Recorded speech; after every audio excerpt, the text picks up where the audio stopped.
Als je denkt het is over, ik hou niet meer van hem.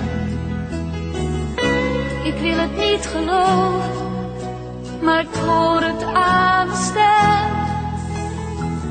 Zo kan het toch niks worden, en hij komt wel terecht. Is er ineens wat twijfel, als hij bij het afscheid zegt, het is nog niet voorbij, blijf maar bij mij. Er kan er toch maar één zijn, die ene, dat ben jij. Het is nog niet voorbij, blijf maar bij mij.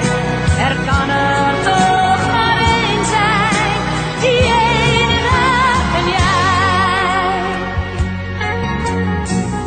Wie kon jou voorspellen wat jij verliezen zou? Maar je hoort jezelf nu zeggen, ik hou niet meer van jou.